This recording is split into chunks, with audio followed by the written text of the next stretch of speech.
উত্তর পশ্চিম বঙ্গোপসাগর ও তৎসংলগ্ন এলাকায় অবস্থানরত প্রবল ঘূর্ণিঝড় রিমাল উত্তর দিকে অগ্রসর হয়ে একই এলাকায় 21.2 ডিগ্রি উত্তর অক্ষাংশ এবং 89.2 ডিগ্রি পূর্ব দ্রাঘিমাংশ অবস্থান করছে। এটি আজ 26 মে 2024 সন্ধ্যা 6টায় চট্টগ্রাম সমুদ্রবন্দর থেকে 310 কিলোমিটার দক্ষিণ পশ্চিমে, কক্সবাজার সমুদ্রবন্দর থেকে 310 কিলোমিটার দক্ষিণ পশ্চিমে এবং মংলা সমুদ্রবন্দর থেকে 145 কিলোমিটার দক্ষিণে এবং পায়রা সমুদ্রবন্দর থেকে 150 কিলোমিটার দক্ষিণে অবস্থান করছিল। প্রবল ঘূর্ণিঝড়টির কেন্দ্র মংলার দক্ষিণ পশ্চিম দিক দিয়ে পশ্চিমবঙ্গ খেপুপাড়া উপকূল অতিক্রম শুরু করেছে।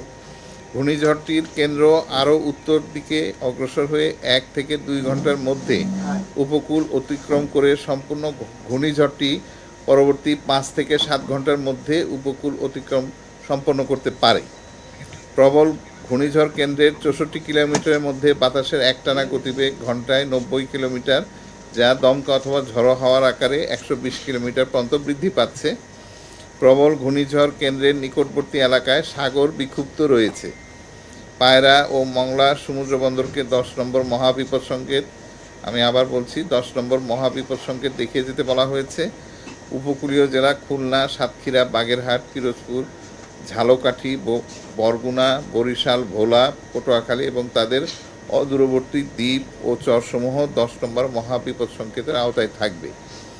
কক্সবাজার ও চট্টগ্রাম সমুদ্র বন্দরকে 9 নম্বর মহাবিপদ সংকেত, আমি আবার বলছি 9 নম্বর মহাবিপদ সংকেত দেখিয়ে যেতে বলা হয়েছে।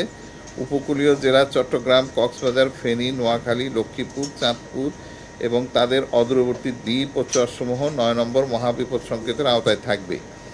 খুলনা, সাতক্ষীরা, বাগেরহাট, পিরোজপুর, ঝালকাঠি, বরগুনা, বরিশাল, ভোলা, পটুয়াখালী, ফেনী, নোয়াখালী, লক্ষ্মীপুর, চাঁদপুর, চট্টগ্রাম ও কক্সবাজার জেলার নদীবন্দর সমূহকে 4 নম্বর নৌ মহাবিপদ সংকেত, আমি আবার বলছি 4 নম্বর নৌ মহাবিপদ সংকেত দেখিয়ে যেতে বলা হয়েছে।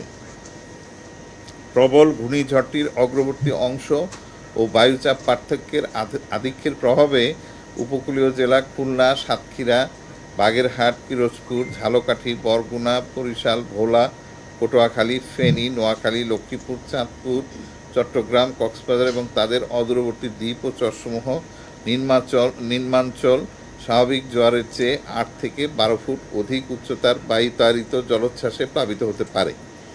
প্রবল ঘূর্ণিঝড়টির প্রভাবে রাজশাহী, রংপুর, ময়মনসিংহ, ঢাকা, খুলনা, বরিশাল, চট্টগ্রাম ও সিলেট বিভাগের দমকা ঝড়ো হাওয়া সহ ভারীর পরিমাণ হচ্ছে 44 থেকে 88 মিলিমিটার পার 24 ঘন্টা এবং অতি ভারী সেটা 89 মিলিমিটার প্রতি 24 ঘন্টার ভেতরে বর্ষণ হতে পারে।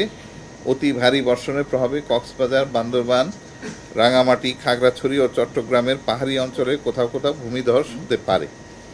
উত্তর বঙ্গোপসাগর ও গভীর সাগরে অবস্থানরত মাছ ধরার নৌকা ও ট্রলার সমূহকে পরবর্তী নির্দেশ না দেওয়া পর্যন্ত নিরাপদ আশ্রয়ে থাকতে বলা হয়েছে।